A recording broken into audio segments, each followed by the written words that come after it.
till shade is gone, till water is gone, into the shadow with teeth bared, screaming defiance with the last breath, to spit in Sightblinder's eye on the last day. by my honor and the light. My life will be a dagger for Sightblinder's heart. Until the last day. To Shyle Ghul itself. This is A Dagger for Sightblinder, a podcast focused on all things Wheel of Time, with your hosts, Sarah Lucas and Adam Tricola.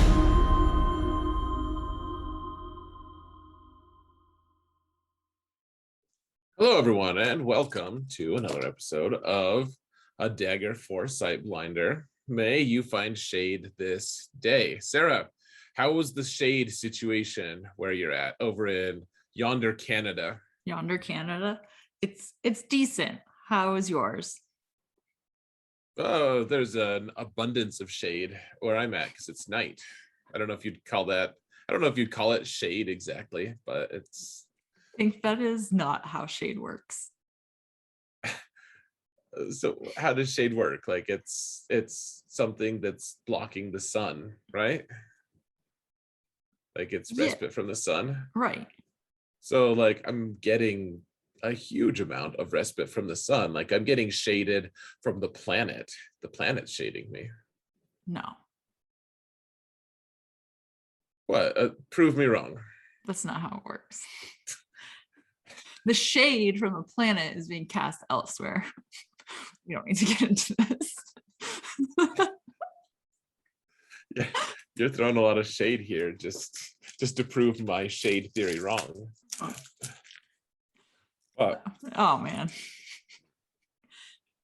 All anyways, right. You got your popsicle. I do. All right. Got a little melty there. All right. So, what do we got going today, Sarah? We got a ton. So there's like not a super ton of show news, but there was a little bit that I found. And then we're going to do 10 chapters from The Great Hunt because we're going to try and move these books along because I am impatient and would like to keep reading, but also want to catch up want the podcast to catch up to where I am. So. Right. Well, yeah, I mean, it's only natural that people need to keep up with you. Right. I don't see the problems. Because there is none. Right. Clearly. Yeah, right. Exactly. There is none or there are none? There is no problem. There isn't any. Mm-hmm. There aren't any. All right. So spoiler warning to everyone. We're going to be covering, we can discuss everything from the first book, Eye of the World, all the way through The Great Hunt, chapter 19. Yeah. We're covering chapters 10 through 19. And before we begin, guys, I really appreciate everyone listening to us and everything. We would really appreciate, if you wanted to come hang out with us on our Discord server, you could do that. It's in the show notes and it's in the video description on YouTube if you're consuming our content through that way. We would also really appreciate 5-star reviews on whatever platform you have, and even if you just left a couple words that says like show good or podcast awesome, something like that, it would really help us. Written reviews are better than unwritten ones, apparently.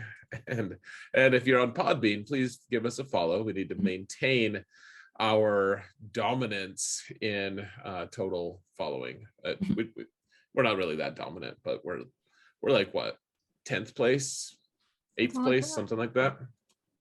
Yeah. Gotta keep it going. We're essentially fancy.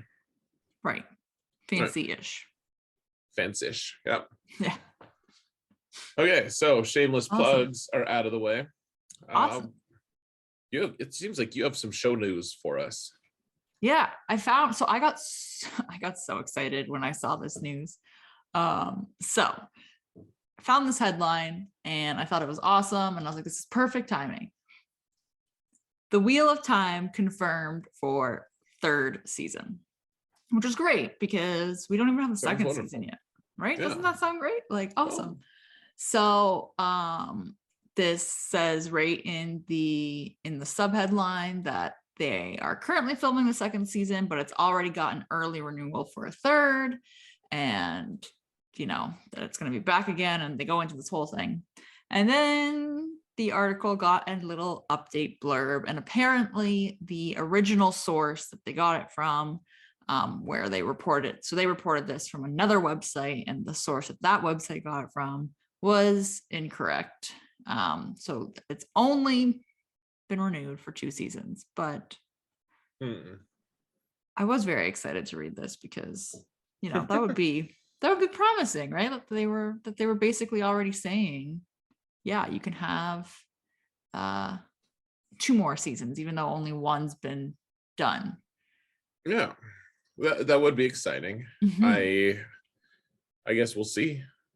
Like, I think that they'll still, if they're going to renew it, I mean, it's obviously not definitive, but first off, you have to think. So it was the number 1 show last season or last year. Like Right.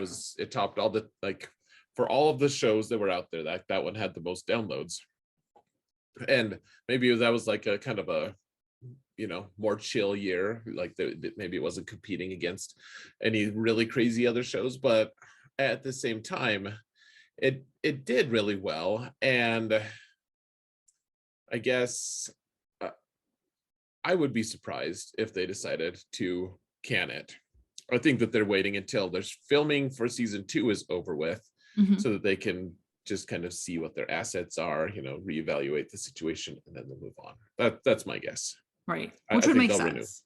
Well, because they started filming for this one before season 1 was finished airing, right? Yep, that's right. Oh, so to me that makes sense. Like, they have to renew it in a way. Like, they have to make that decision to renew it. I bet they don't renew it for like 2 seasons or something, but they could keep stringing us along. I bet we get a third. Yeah, I think we at least get 3, maybe 4. I don't know if we'll get full 8 like the rumor is saying, but you don't like it well enough? That's what you're saying? No, that's not what I'm saying. I just can't. I just, some production houses and teeter off after a while. So you think that they're teeterers? They're going to teeter off? What a weird word that is, that now that I say it. Yeah, now that you've pointed it out, I regret my decision to pick it. A teeter, it sounds like a group of animals, to be honest. Right, like an unkindness of ravens. Right. Yeah, like a teeter of what are those? What's the kind of bird that's in Looney Tunes? The Twitter. Oh, I can't remember. No, I don't think it would be like that. It could be like a circus of puffins, though. All right, if that was a thing. It could be like that. You're right. You have good points, Sarah, but let's move on. Okay. With all due haste. We can get into the book. Oh man, you're just stick handling this. All right, let's get into the book. One of the reasons why we're here. So, very good. Chapter 10, The Hunt Begins. Oh, I feel like I sent you something and now you've just totally disregarded the show news. I sent you something that said that Camelin has been confirmed. Oh yeah. Sorry, go on. You're just like, you know what? Let's not include what Adam has to say. It's okay. No, you can totally include it. I completely spaced and forgot because I have a bad memory. What's that like? Yeah, I know. I think. So, what was the show news? So Camelin is being introduced, because you just sent me a screenshot. Did you read it? I read some of it, but I think I just forgot because I'm the one with the bad memory, Sarah. That's my thing. Don't try to take that from me. This is why you need to send me the article link so I can read it. I just thought it would be funny to send you something that looked like a link so that you clicked on it and it didn't. Rude. Well, Yeah. so anyone listening can, yeah, I think everyone understands what I'm coming from. It's just fun. Right. Anyways, we can move on. So yeah, they think like, so the showrunners haven't confirmed anything, of course. However, there's pictures that have been circulating that, you know, look like what could be Camelin, and because they're doing alternate ways of introducing characters and everything, we have to assume that, I mean, it doesn't have to play out this way, but like all of our characters can meet new characters in ways that weren't necessarily previously in the books. And in this case, like, Rand still has not met Elaine, which is an important meeting. So you have to think, I keep saying you have to, but I mean, I have to think that there's going to be a situation where he meets her. Maybe he goes to Camelin and meets her, and that's where they kind of, you know, right. That's where they meet. That's where they meet, in Camelin. Yeah, he meets her in Camelin, and that's where they meet. So that'll be good. Well, and she's been cast already for season 2, so we obviously know somehow it's going to happen. Right. Theoretically. Yeah. I guess she doesn't technically have to meet Rand, but yeah, you could just have her own storyline separate. Yeah, she could. I don't think I would like that, though. I think you would need to introduce them. Sure. Well, yeah, I think that that's going to be vital. I mean, I think that there's every opportunity. So I was thinking about this. It's like, all right, so Rand is like in the show, he's off on walkabout. He's off doing his own thing. And like, that's a little bit the situation that he was in book 1, where he goes to Camelin. And, you know, he's with Matt, but Matt's just holed up in his paranoia tower, you know, like he's just can't handle the world right now. And so Rand goes and explores the town and everything and does the stuff, you know, and that's how he meets Elaine. Yeah, I almost think he's just going to go to Camelin, and like the show will start with him in Camelin, and he'll like climb a wall and just meet her in episode 1 or something. Maybe. Just a theory. That would be an interesting way to do it. They have to bring her in, so I would not be annoyed if it happened in episode 1. Oh, I'm glad that it meets your stamp of approval. It does. All right. Any other thoughts on that? No, let's move on. I know we have 10 chapters to go. We got 10 chapters. Your foot. Tapping the proverbial and probably literal foot. So no. Okay, so the hunt begins. Yeah. Sarcasm is killing me. I mean, I just find it funny that it's chapter 10 and it's the hunt begins. I mean, I don't know. I don't know why I find it funny, but I do.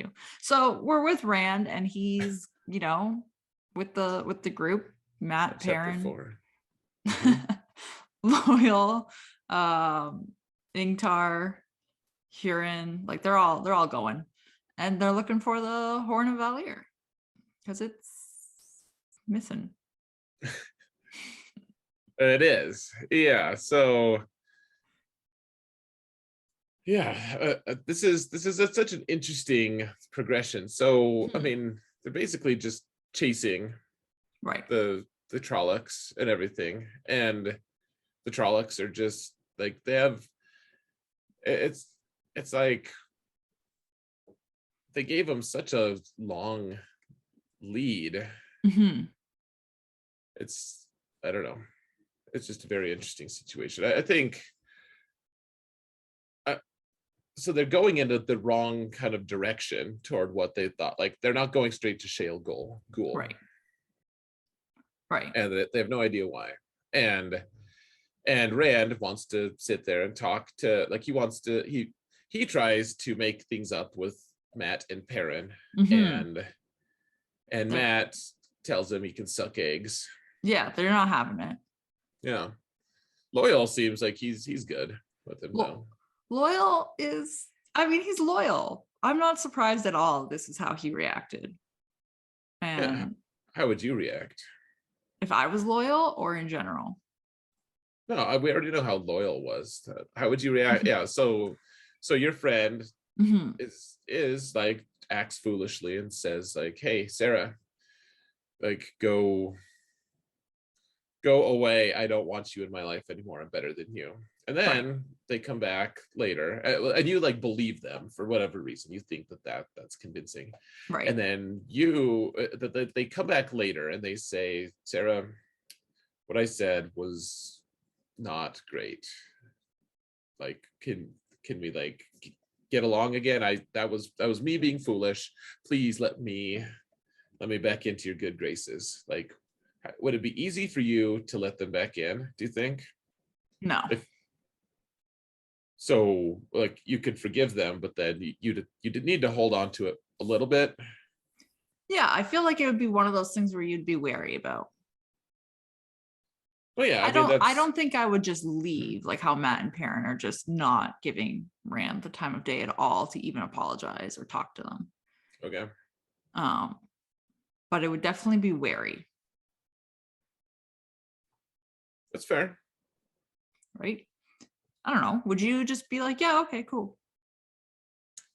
I've always been really good at like forgiving and then just moving on. I can move on pretty well. That's what I've learned through hard circumstance sometimes, that not everyone can do that. And I also think that one of the most foolish things, and this is super tangential, but I've always thought one of the most foolish phrases in the world is forgive and forget, because I don't forget. Right. Like, I'll forgive you. Well, we'll be on good terms, and I'll remember if I'm in a situation like that again to look for you trying to screw me over again, because I'm not gonna fall for that again. And that, I mean, so there's some trust loss or whatever, but I can get along with people just fine, and it's not even disingenuous. It's me actually, all right, you want another chance? Like, I actually like you. I don't see any reason for, like, I can get over it pretty quick for whatever Right. reason. But I understand, like, you want a little bit of time to, not even want, like, some people just need that time to kind of process and stuff. So, I mean, I don't feel like that's what Matt is doing though, especially like Matt's just being nasty. Yeah, because there's a difference between needing time to process so that you don't be nasty in a reactive way. Right. So he's just being real cold. But yeah, so they are not talking to Rand and they're just moving along, and Right. they actually go through two villages. They go through the first and then they hit a second village here. And I like this one. Not this village, but I like this part of the chapter because they're in a house in the village, and Rand has a vision inside this house of a family in there, and Matt just sees an empty, kitchen table. He doesn't see anything. So it's interesting to see Rand is still having these effects on him. But yeah, and then they leave, and there's a fade that's been like spread eagled and nailed to it, like he's hanging across a door of a Yeah. building. And then, Yeah. Super disturbing. it's super disturbing. And I remember when I first heard that line, I was like, oh, okay. And then my immediate thought was like, well, who did it? Like, who? And you kind of get that vibe as well in the book of like, who would do that and be capable of doing that to a fade?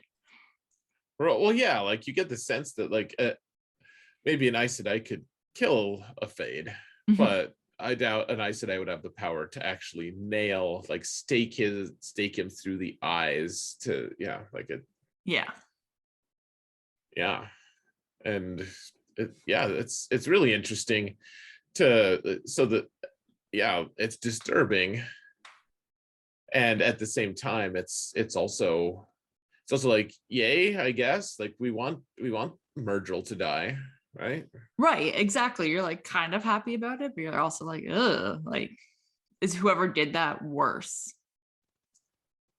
Yeah. Yeah. I mean, you have to think the world is going to be a better place without that Myrtle in it, Mhm. regardless. So yay. But yeah, it's pretty creepy. Mhm. Yeah. So then we go into chapter 11, which is Glimmers of the Pattern, and we're still with Rand and everyone. Um, they've left this town, and finally Matt and Perrin have agreed to talk to Rand. So I guess seeing a fade nailed to a building will do that to your senses. Okay, so oh yeah, so they cross the river Mhm. and Inktar gives him a package, correct? Yes, and he says that it was delivered to him from Moraine. Yeah. Yeah, so it's from Moraine Mhm. and his life may depend on it, something like that, right? Mhm. See how fancy this is when we've actually read all the things that we need to read. Actually remember the details. And that felt just very like non, I don't know, maybe it was just me. It just didn't feel sincere. Felt like Of something, what? it just felt like something was aloof with this package. This whole delivery thing just felt, I don't know, it gave me a weird vibe. So it's like Inktar he's just been carrying this package and you don't like, do you not trust Inktar? I mean, I think I trust Ingtara. It's just more of like, well, where did it come from? When did you get it? Why would Maureen send it like this? Like, it's just all of these questions that I'm curious about. This sounds pretty in keeping with Moraine's shenanigans, though, frankly. It does. It's just annoying to me. It's annoying because she's doing something that you actually disagree with, finally. Essentially. I'm like, just cut to the chase. Like, why wouldn't you just do that in Faldara? Hmm. I don't know. You should ask her. Anyway, so yes, that does happen. But Well, I think because she knows Rand, though. mhm, She's a twisty, manipulative person. Like whatever she is, I mean, I like her. I like how she's twisty, frankly, but I think she read the situation correctly in that if she just she's like, here, have the dragon banner. That's what it is. It's the dragon banner. right. And he even talks to Perrin and Matt, and Mhm, he's like, Ingtar will kill me if he sees that I have this, mhm. which is crazy because Ingtar would know that Moraine had sent it. Right. So like, But I mean, they're it's a legitimate fear of, I could die just for owning this thing. mhm, And I think that if she had tried to give him that in Faldara, he would have just thrown it in her face and walked away. right. I think she had to force his hand a little bit to keep it. And make, because now he has to hide it. Right. He doesn't have an option, really. Right. Like he has to keep it because he knows that it might save his life. Mhm. And he has no recourse. He can't even say like, here, Ingtar, like you can hold it for me, because Ingtar would be like, oh, actually I'm going to chop you into little bits. Right. I I also thought it was interesting that now like Ingtar took that time to reveal to Rand that now if something happened to Ingtar, if he died at some Mhm. point, just for whatever reason, Rand would be in command of Yeah. everyone. I thought that was interesting too. Yeah, like he's just the second in command. And the whole time, like everyone, he keeps denying that he's a lord, and no one really believes that he's not a lord. Mhm. Mhm. Yeah, it's great. Like Huron in particular, Huron is just not having it. It's kind of Right. it's kind of entertaining. Um, Yeah, but in a really awkward way. it is. Mhm. But yeah, but like also with all of this going on, Matt and Perrin have finally learned that Rand can channel. He's finally admitted it out loud to them, and Mhm. um the the I found this really ironic that Matt is now concerned that Rand is going mad. Right. Well, yeah, like Matt's such a tool, man. Mhm. I really enjoy Matt in other parts of this series, but in this one, he's just like such a judgy a-hole. Mhm. And Rand is on that trip not because he cares about the Horn of Valir. Like he figures someone's going to solve that. Like he figures like he's an unnecessary element to all of it. Because Right. I mean, and frankly, I mean, I think that's the correct evaluation, in the sense that unless you take his Taviran nature into consideration, like he doesn't he's not a warrior really. Like he's learning the sword, but he's not like, he doesn't wear armor the way the Shinarans do. He doesn't, he's not in the military. He can track, but not as well as their best trackers. Mhm. Like he doesn't have the requisite skills to really make an impact here. He can channel, but that's something he needs to not do as he sees it. Yeah, exactly. He's trying to beat that away almost. Yeah. Mhm. So I don't know. Rand is there specifically to make sure, like, to give as much support to Matt as possible. He's not there because of his special skills. He's there to support Matt, and Matt discovers this, and he's like, "Oh, thanks, Rand, but I still think you're crazy, and I want to stay as far away from you as possible." Right. It's like, cool, you stay over there. Don't come Yeah, near me. exactly. Yeah, Oh, you're like, "Oh, okay, well, Matt is okay." he's immediately regretting letting him and Perrin talk to Rand.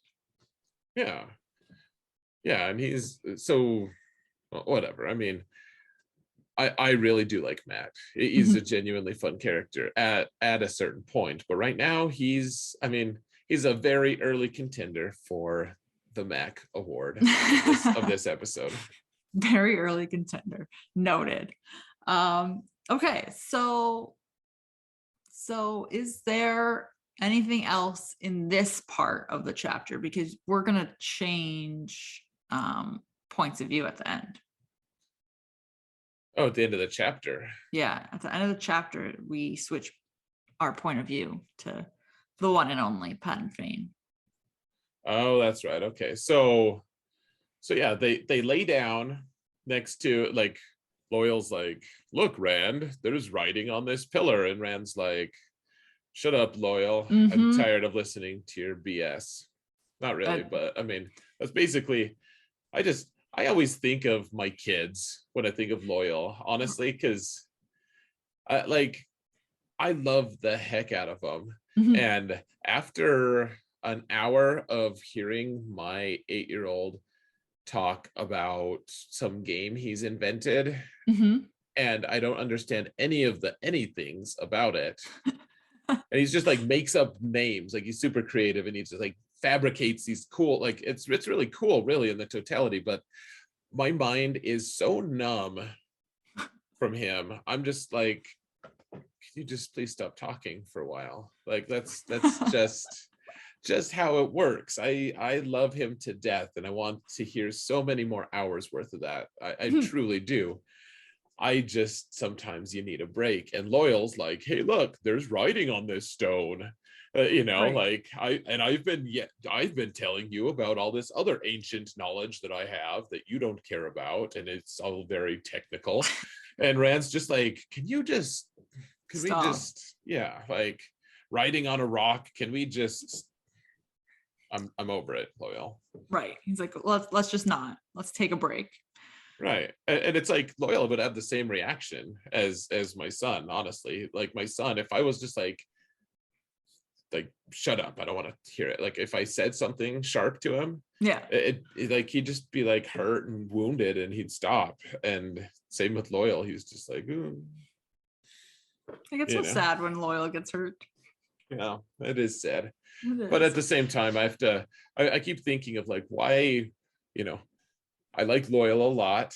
Mhm. Why is everyone exasperated? I think it's because of all of the off-camera moments that he just like is relentless. He just keeps going about his random crap, and it's just like, all of this is fine, Loyal, but it all adds to a totality of me needing you to stop. I feel like if you could see them just like walking through the countryside, and it would be like a montage of them walking throughout the day, and every time it came back to them, it's just still be Loyal talking the whole time. Right.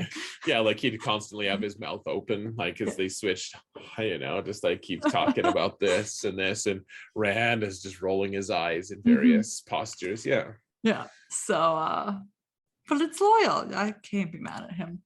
No, it's my 8-year-old. I can't be mad at him. Right, exactly. Yeah, so he ignores what Loyal has to say, or he doesn't want to hear what Loyal has to say. Right. And and then we go to Pat and Vane. Creeper Fane. And it's super short. Like I think it's only a few lines. So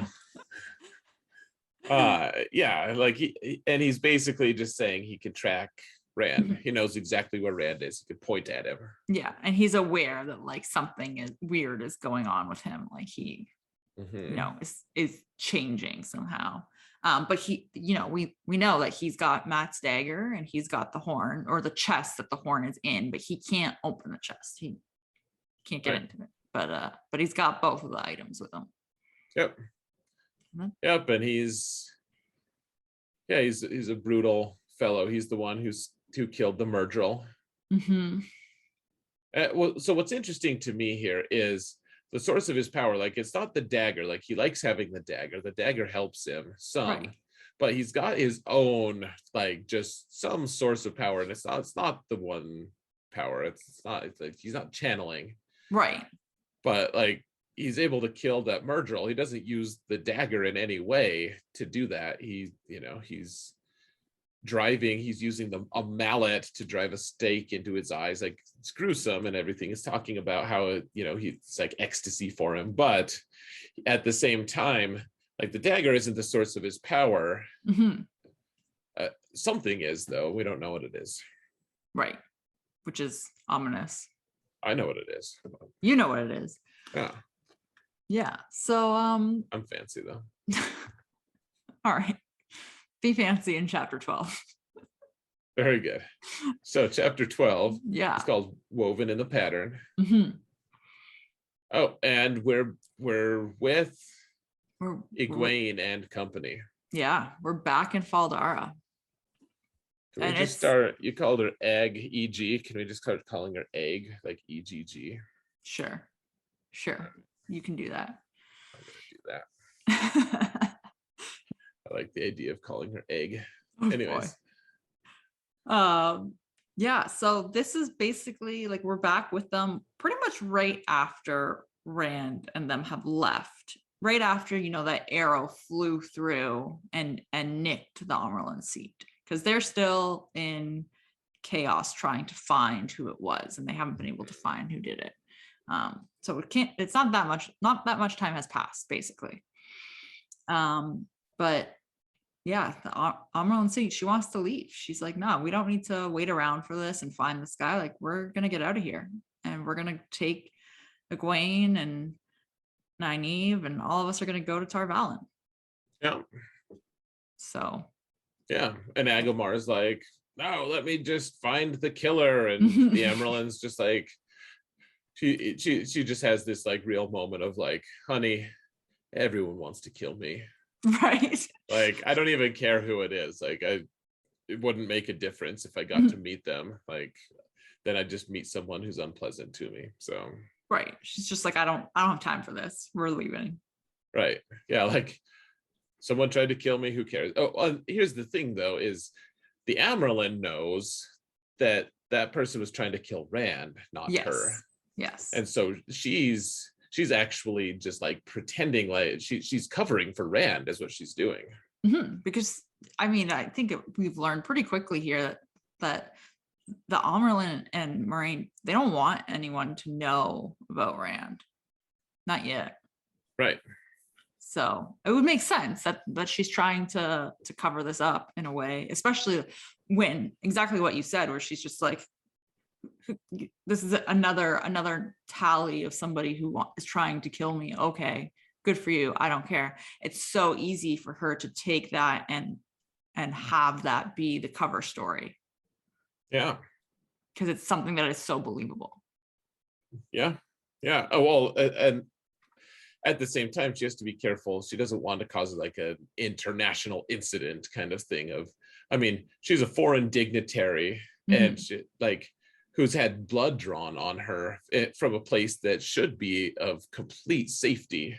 And not to mention that the keep had been attacked while she was there by Trollocs, by Shadow Spawn and Dark Friends. Like you would think that the safest place in the world, like if Tar Valon is the pinnacle of this world and the ruler of Tar Valon is the pin, like she not like an empress, she doesn't control everyone, but she's maybe the most powerful politically powerful person in the entire world.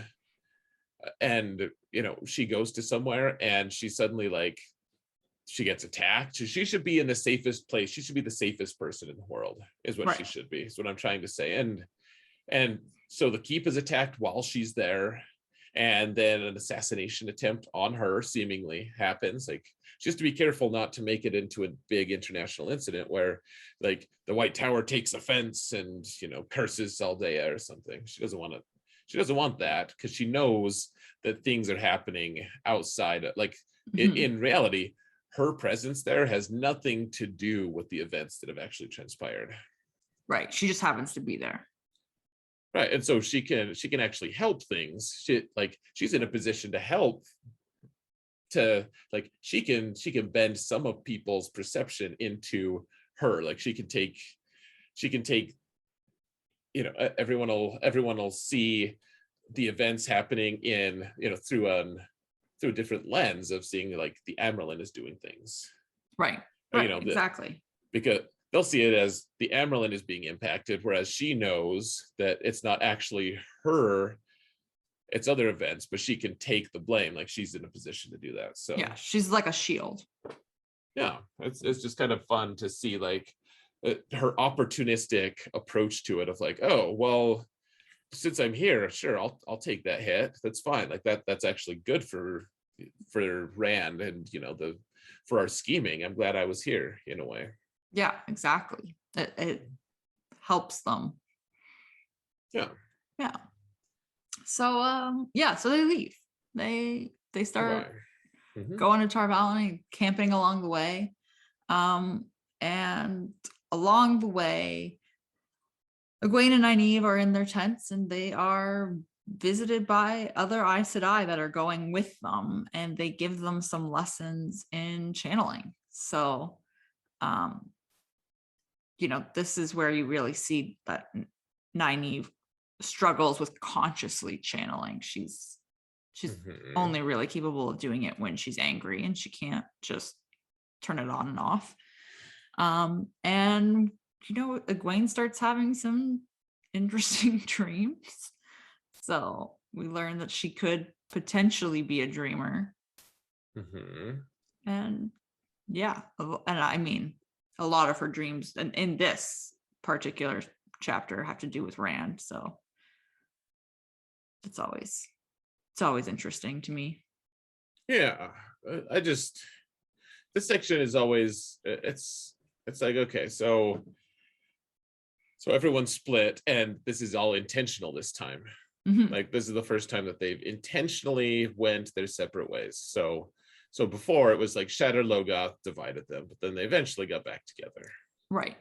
And this time she's leaving to do something that wasn't even part of the initial plan when they left Emmons Field. Like everything is totally shifted. And so suddenly it's like, okay, so Nynaeve is in this position of, like she's more powerful than Egwene. And so they want to, make her, they're teaching both of them, but, Nynaeve is kind of set above her. But at the same time, Egwene, like Nynaeve doesn't have any actual power at this stage. Like she doesn't, she's not the wisdom anymore. She's just Nynaeve. Right, exactly. And She's just Egwene, and she's just a grump, is what she is. right. She's just Yeah, another girl who can channel. I liked how she tried to mouth off to some Aes Sedai, and they're basically like the way they manage Nynaeve is actually pretty satisfying. Yeah, it's real, and it's really well done. Like it's almost like they, I don't know.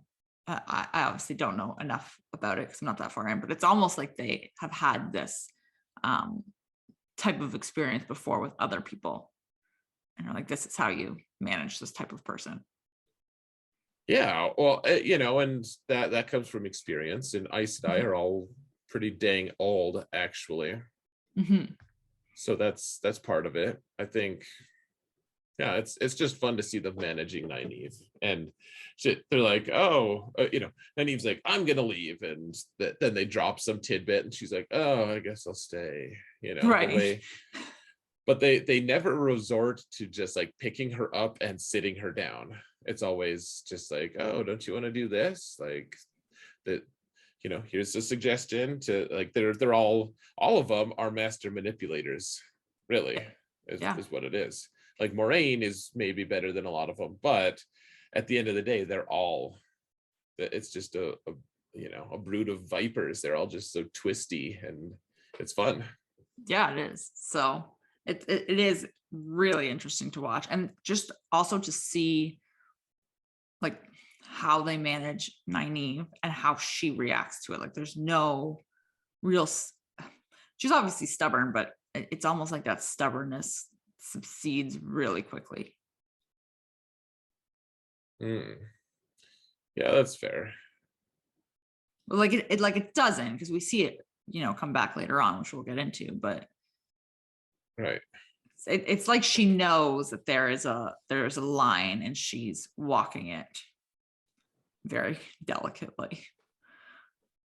Well, it's at this point that Nynaeve becomes more of a, I don't know, the first book, and really like the second book to some degree. Like I I lose momentum on my patience for Nynaeve. Mm-hmm. I just at some point I'm like, can you just stop with being a grump who wants her own way? Like I wouldn't put up with you in real life. Like I don't want to put up with you in a book either. But Fair. and anyways, so it's just like she's just got a sore tooth. She doesn't get along with anyone. She's barely even civil to them. Right. Anyways, we should probably keep moving. Yeah. We've done 3 chapters. Yeah. So All so right. so Egg has dreams, Yeah, exactly. but they don't get to Tarvalon yet, though. That's a little bit later. No, yeah, they're not there yet. They will. Okay. They will get there, but they're not there yet. Oh, spoiler alert. They get to Tarvalon, do they? Oh, sorry. Sorry. Oh, you're fine. I mean, whatever. It really doesn't matter. I'm just tooling with you. I think Lovely. that's the phrase. What's that? Lovely. I think you do think it's lovely. Right. Let's move on. All right. So chapter 13, From Stone to Stone, which is interestingly titled, Mm-hmm. given Loyal's, abrupt, I don't know what the word I'm looking for is, his abrupt silencing from Rand. Yeah. Mm-hmm. Yeah, so Rand wakes up and they are in a completely different place. So and by they, I mean he is with Loyal and Huron and the horses. And that's it. No one else is there. Matt and Perrin aren't there. Ingtar's not there. None of the other men that were traveling with them were there. Mm-hmm. So it's just the three of them. And yeah, and Loyal manages to point out that stone was probably a stone that runs between the worlds of if he calls it.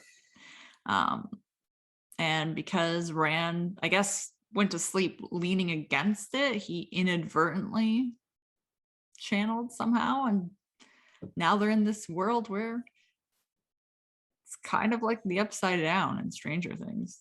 So there's a reason this happened. Actually, it wasn't Rand who got him there this time. In fact, they think it is. Rand thinks it is. Yeah. But oh man, how much can I say right now? Because I'll say this: one of Egwene's dreams actually tells us what happens. Kind of Interesting. She sees a woman like bending over Rand or something, and you can intuit once you've read more of it, perhaps, who that person is and what they're potentially doing. But this is actually a form of manipulation on someone else's part toward Rand. Interesting. Very interesting. It is actually. We'll get into that later on because I have thoughts. Since when? I know. It's crazy. Yeah, so they're in this weird world where they don't really know what's going on, but Rand does notice that they're trying to, wander around and figure out where they are. And he notices that there are stone steps and each one is a different color and they're each in the colors of the of each Aja. So there's a red one, a blue one, a green one, etc., which I thought was a nice little interesting tidbit. Yeah. So yeah, he's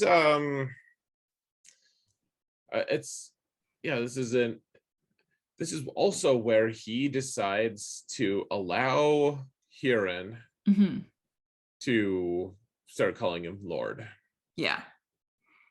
Just goes with it. Yeah. All right, Huron. Like he promises Huron that because Rand thinks, and this is a pretty good, I mean, it ends up being inaccurate, but I think that it's a pretty valid conclusion to think it is his fault that they're there, that he's channeled, but he can't tell them that he's a male channeler, and so he does the best thing. Like I love that he just takes ownership here. Actually, this is a moment of becoming to me. Like he becomes something better because he takes responsibility, because as far as he knows, he is responsible, and as far as he knows, he's the only person who has a chance of getting them back.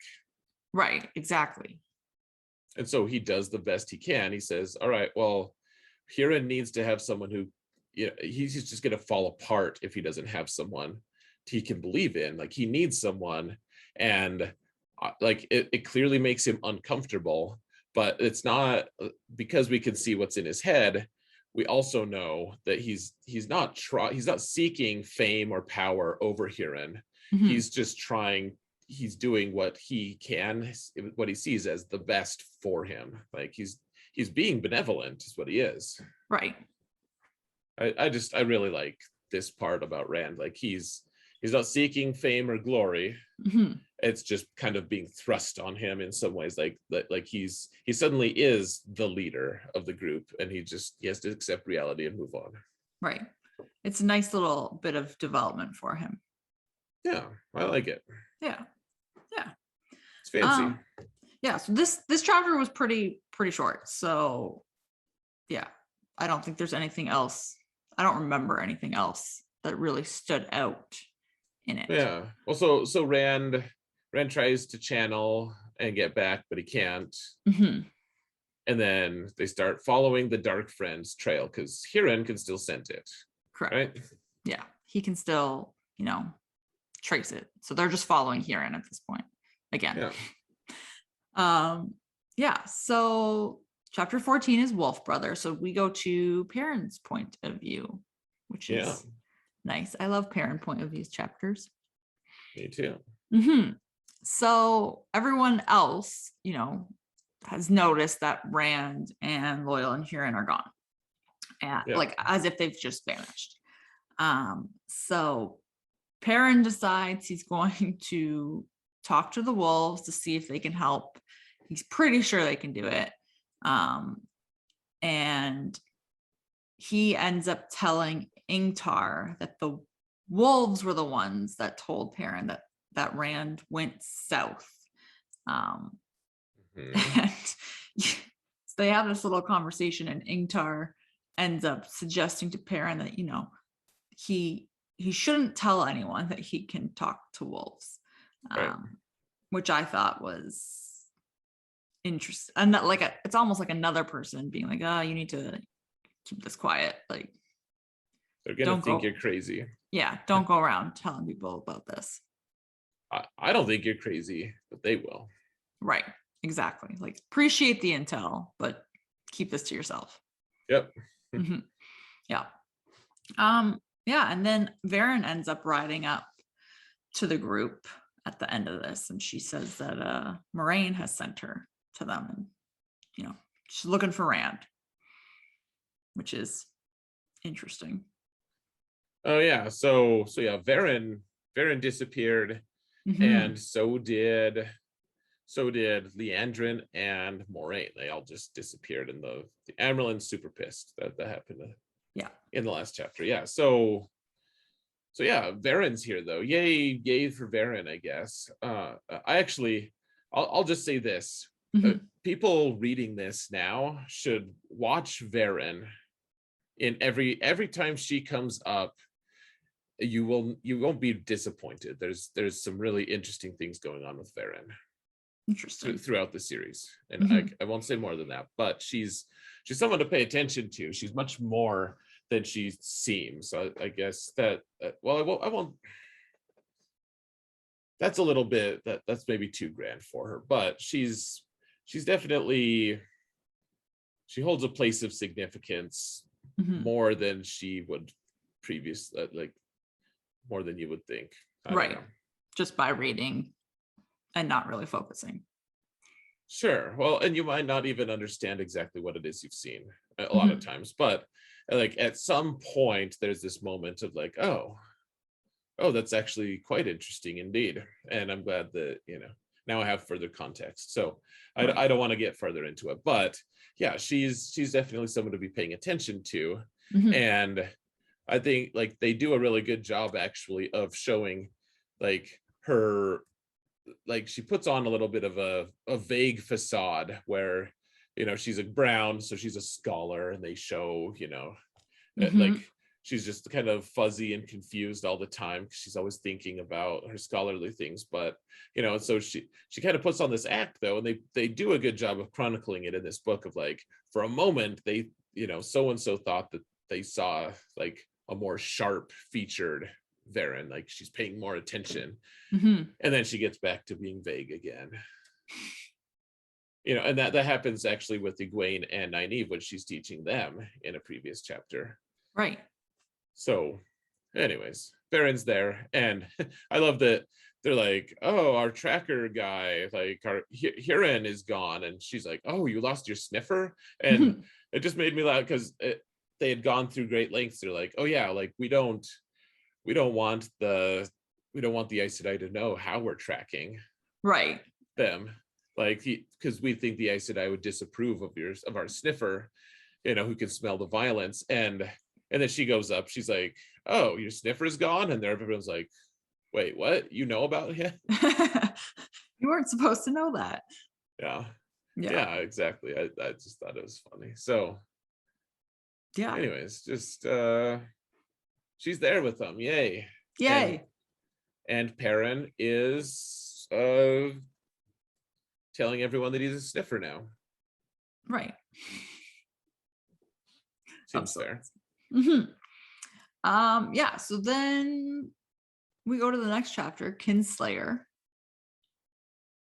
Okay. Which is interesting. So we go back to Rand's point of view. Yeah, so everyone, they're still all chasing. Yeah. They're still they're following along this like, you know, the Dark Friends trail, and they've noticed that there is no sign of any type of animal life anywhere here. There's just nothing.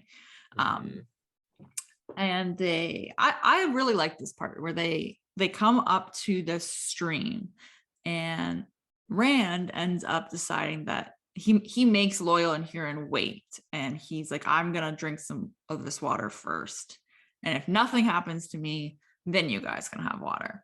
And I was like, that's a really nice moment. Like, that's, you can tell he, and I don't know if this is, related to his character growth or what you want to call it, or if he just genuinely feels like he is at fault for doing this, so he should be the one to test everything out, kind of put that weight on himself. Well, yeah. So I think that this is just a continuation of him taking on the yoke of leadership of, Right. as he sees it. I actually think this is fairly foolish of him. I think, well, I don't know. It is foolish, because if he is the one, like if he does believe that he's the one who got them there and did this, and he puts himself in danger, then he's basically condemning Huron and Loyal to be stuck there. Well, that's exactly it. Like, they kind of need Huron to track the dark friends or whatever, and Loyal's in, like, they're all pretty important to the situation, and yet Rand is honestly, like, I feel like this is misguided or misplaced leadership and ownership. Like, on one hand, yes, it's cool. He's taking it on. He's taking on the ownership and leadership of it, but he kind of goes about it the wrong way. I do like it though. It shows more of him being willing to, all right, I'm responsible here, and it's not just like in the fun things of ordering people around or like deciding what you're doing. It's also accepting the dangers that come with it. So yeah, exactly, absolutely. Yeah, I think it's neat. Yeah. It's pretty neat. Yeah. So they do keep, following the trail, but it's also interesting here where Huron isn't acting like he's sniffing the trail, and it's almost, they make note of this. It's like he remembers the trail, like he's already been on it, and he's just following it from memory. Yeah. But yeah, so they don't see anyone, no signs of animals and no signs of people or anything. So they decide they're going to make a camp and sleep. And we get another little Balsamon dream action at the end here, which I know you love so much. You love them so much. I mean, it's a lot of just, Balsamon saying Rand can't hide from him, and keeps calling him Loose Aaron and over again. But it does end with Balsamon burning the heron from Rand's heron marked blade into his palm, and that's how Rand wakes up afterwards, and he's like, oh, okay, like I clearly was dreaming and everything is fine. And then a few seconds later, his hand is burning, feels like it's burning, and there's that heron marked burn into his palm. There it is. Yep. Yeah. And that's important, actually. That shouldn't be lost in transition. Like, that's I assumed it was like, as soon as you start getting some physical ramifications from your dreams, it's probably something you shouldn't overlook. Well, it's very interesting. So that they're talking about how this is kind of like a different world, like a different dimension or something, like a different version of this world, and yet he has an interaction with Balsamon, who's he's had a ton of interactions with. Like, clearly the Dark One knows, or at least his minions know, where Rand is to some degree, and even if Rand doesn't know, and it's like they know how to get there, and they can actually affect the physical world. It's kind of a frightening thing. I did actually listen to this whole interaction, and it is tedious, frankly, because he's just like, over and over again, follow me, you can't deny it, you can't like, it's just like a variation of you have a destiny, so follow it, and you can't hide from me. And I mean, it's cyclical. It gets on my nerves, that. But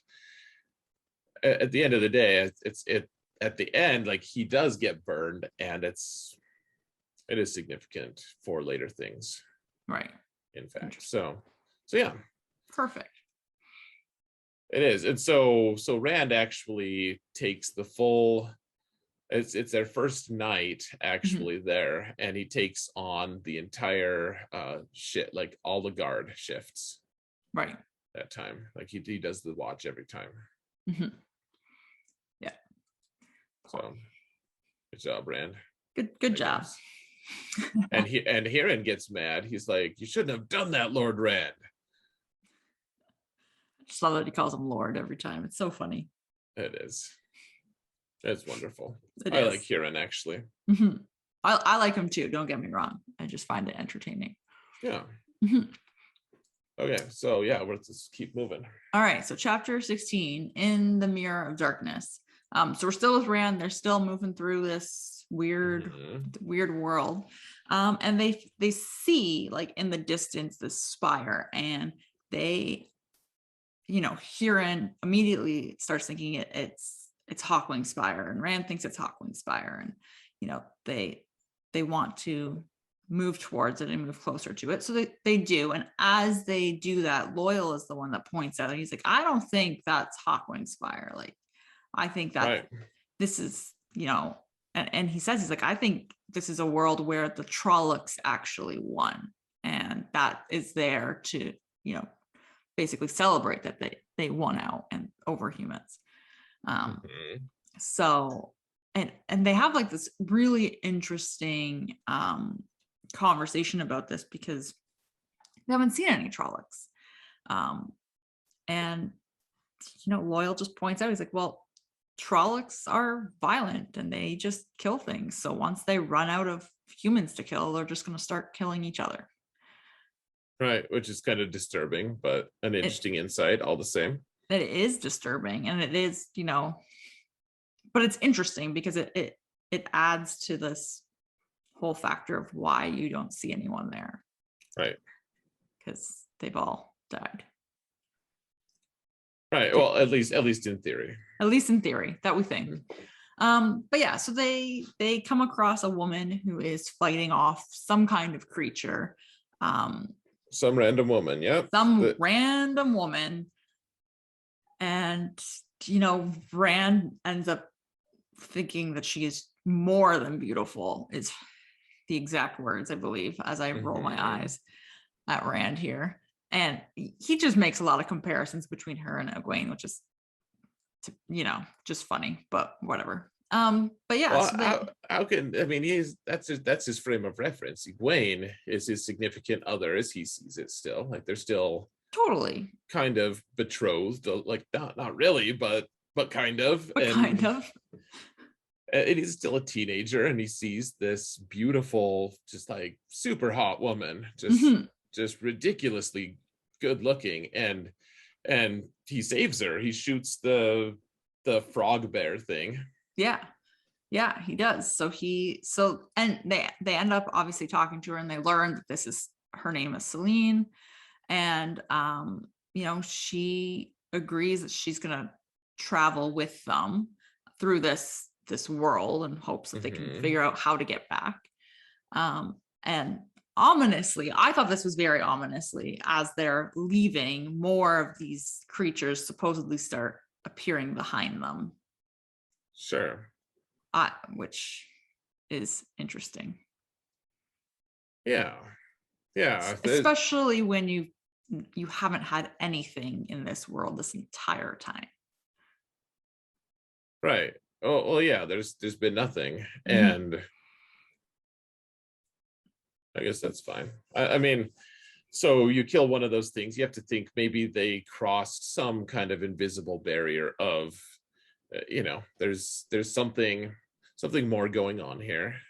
Right. Not something like, so I would think, obviously it's going to be different than this, but like, there's, for instance, if you go like, just I'm having trouble spitting it out, like the different biological or I can't talk. Biographical, what am I talking about? But like there's different ecological ecosystems that Right. it's like, okay, we're not in a forest anymore, we're in a desert, and there's Right. going to be a totally different group of beings that their whole infrastructure is different. And that's, to me, that's kind of similar to what's going on with all of this is, yeah, like yeah, I just think that maybe that's, they crossed some line where now these frog bear things are part of the landscape. That's all. Okay, that's fair. But you're right, it is suspicious. I'm curious, like, how much do you know about Celine? I Not mean, do you probably know a little bit more than we, because you've read all the way up to book 3, at least, right. and a little bit of book 3. Right. She did not like grip me a whole ton, which is interesting because she's gripping me now. Okay. And right now I'm like, I don't know if I like you. Well, so there's a million hints. There's so many hints about what and who she is, Mm-hmm. but it's not immediate. Like I never understood who she was Mm-hmm. until significantly after this. After, so like she holds a lot of significance. She really does, and at the same time, she's it's not as obvious as like it's super obvious to me now, but I've Right. Interesting. So anyways, It's not super obvious to me. cool. And that's what I was really trying to ask was, like how obvious is it in reality? So Right. so yeah, she's but she's more than she lets on, certainly. Mm-hmm. Yeah, totally. Because right now she's just traveling with them now. Yeah. Yeah. Yeah. So in the next chapter 17, choices. So Mm-hmm. she says that they either need to kill all of these creatures Okay. or leave. Like they can't stay there. Sure. So, and I think she phrases it in a way that kind of makes it sound like they're just going to keep coming, basically, and you're just going to have to keep killing them and like it's going to be relentless. So Right. Well, and so he has this stubborn streak, and he kills a bunch of them. That they're all charging him, and he kills like 6 of them in a row, and he just shoots and releases, and he just like sets his bow down even as a couple of the arrows are still flying, because he knows that it's going to hit their middle eye every time. They have 3 eyes. They're really awkward creatures, and then it's a very, Lord Huron's like, or Lord Huron, Huron is like, I've never seen something like that, Lord Rand. That was amazing. right. And yeah, it's and then even more, like, just tons of them keep flooding out. Yeah, and they just keep coming, and she's like, you gotta kill them all or we're going elsewhere. So they continue Right. to go elsewhere. Well, she conveniently knows where another pillar is. Yeah, exactly. So she leads them to another stone, which is extremely convenient. Exactly that. And she even knows what symbol Rand needs to touch on the stone and channel. Right. Which is also very interesting. Well, and she has a lot of knowledge. She talks to Loyal, and Loyal's like, oh, there's things that I don't even know that she's taught. Like he's like this renowned, well, maybe not renowned, but he's a scholar, and he's studied all this stuff, and yet she has knowledge that he doesn't.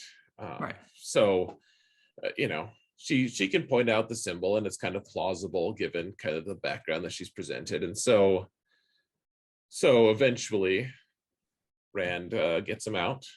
Yeah, he gets them out, and they end up in Kinslayer's dagger. Yeah. And Celine decides that she wants to stay with them. Yay. Hooray for beautiful women wanting to stay with you. So yeah, they're out. And all because of Rand, supposedly. Right. Maybe. I'm sure it's his fault. Yeah. Okay, so moving along in chapter 18, so to the White Tower. So we're back with Egwene and Nynaeve. Yeah. So they are on the River Queen and they are headed to the White Tower. Right. And Egwene's freaking out, man. Yeah, she is. She is worried hard about Rand, all because of her dreams. Yeah, worried about Rand, worried about yeah, it's not, and it's not just Rand, it's also just the idea that she doesn't know that, like, Moraine's gone, and Moraine is really important to her, and Nynaeve is sick, and there's just all this awesome so she's not doing too good. So, but the Amyrlin Seat does come visit them on the boat, and she, purposely tries to make Nynaeve angry just to get her to channel, which I can understand why she does this, because obviously, like, if this is the only way Nynaeve's been able to channel so far, then you want to see her power and see what you're dealing with. It makes sense to do it, but it also seems like such a it feels, given how few interactions we've had with the Amyrlin Seat so far, it feels very in character for her. Yeah, that's fair. Yeah, so go ahead. Yeah, it just felt like something, like, out of all of the Aes Sedai that might be there, or the Aes Sedai were trying to give them lessons in the tent and everything, and all this stuff, like it seems like out of all of them it would be the Amyrlin Seat who would do that. Yeah. Well, so then at some point the Amyrlin tells Nynaeve, these other girls all think that you don't deserve to become accepted right away, like you don't deserve to be promoted immediately, and I say you do because of your power, and I like to see people get what they deserve. And I've always thought that was an interesting way of framing things, because I've always hated the idea of deserve. Actually, I don't like that. Like, I don't think humans can really I don't think they have the ability to fully comprehend a situation to the point that someone deserves something. And I think that you can say, like, okay, well, it seems like that's something that you've earned or whatever, but I don't know how Nynaeve deserves to get promoted immediately, though. It's just a very strange comment from the Amyrlin there, in my opinion. I could see that. I was viewing it more as I agree with you, because she does say the bit about people getting what they deserve. I was viewing it more as it didn't make sense for Nynaeve to be a novice, because she was far past that already. So you're essentially, it's like, if you've already learned everything in a subject and you want to go on to the next thing, why are you being forced to repeat that subject? It's fair. I just don't think Nynaeve's learned everything. I think she is it's apparent in the next section that in fact there's a huge, just extremely egregious gaps in her knowledge, in fact. Right. And maybe learning everything is the wrong phrase, but it felt to me more of like your power level doesn't match this, so we need to put you here. Oh yeah, that's fair.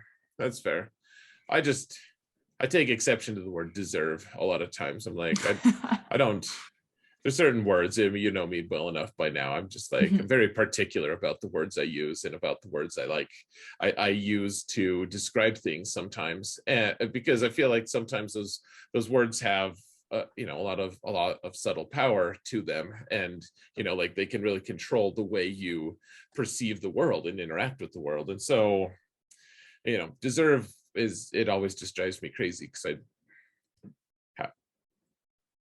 after only talking to Nynaeve a couple times and hearing a few things, like she deserves some, I don't know. We can let's drop it. But you know, and it's such a minor thing anyways, but you know, it does set the stage for them to you know, it shows that when she's angry, Nynaeve is an extremely strong, if not necessarily skilled channeler. Right. So yeah, and we pretty much end this, and we know that they're going to be in the White Tower, and Nynaeve is going to go and be accepted essentially right away, and Egwene will become a novice. Yeah. So yeah, that is that. Okay, so last chapter that we have to go over, chapter 19, Beneath the Dagger.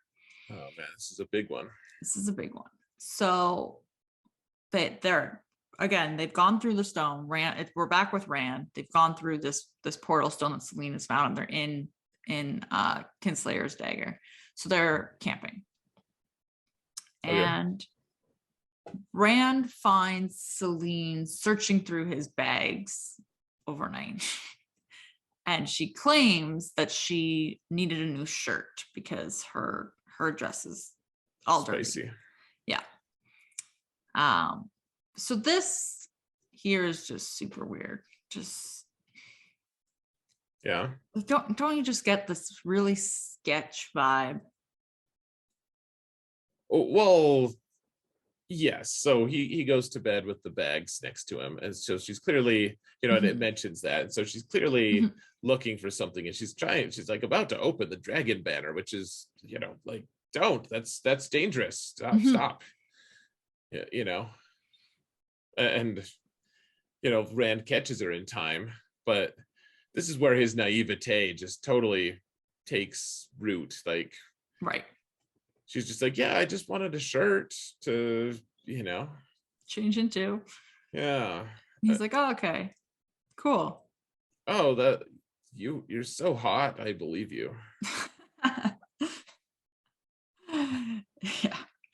So after they've camped, you know, Kieran ends up seeing a campfire up ahead, and they are fairly confident that it is, you know, Trollocs or Paddington or whoever. They just know they've got to go for it. So they do go up, and they end up finding the chest that has the horn of Valir in it, and the dagger is on top of that, and it's beside Paddington, and he's just sleeping. Just right. Well, by yeah, himself, so I guess. I mean, you like fast forwarded it about like 20 million, but yeah, like Rand decides like, okay, maybe we could take, you know, so they like in this world of dreams, they were or this world of whatever, this parallel world, they're able to pass the Dark Friends and then go back, you know, grab the horn and the dagger, which Paddington apparently didn't detect Rand until it was too late. Yeah. Well, and it's just all very weird in how it's done. Right. Well, I mean, I just like, they like kind of just sneak in, and there's like a Trolloc who's lazy, just like he's on guard duty, just like lays down, goes to sleep.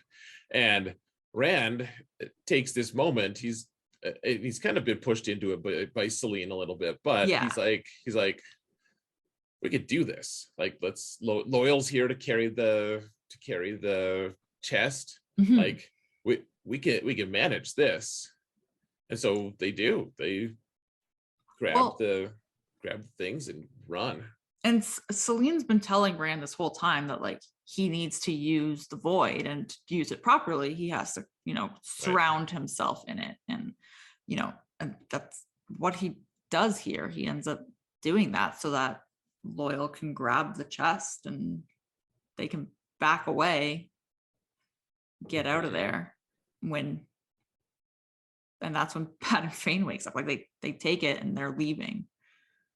Yeah. Yep, it's pretty cool. So so that they get this, they get the chest and they get the dagger. And coincidentally, Celine knows how to open the chest. Surprise. I know, she's just like pop and it opens right away, first try.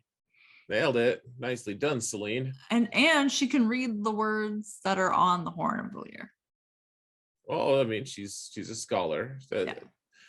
Some of this is plausible. I mean, fair, but it's all just very. She's not selling herself to me at this point, is my view. Well, good. She shouldn't be. Yeah. Congratulations. Yeah.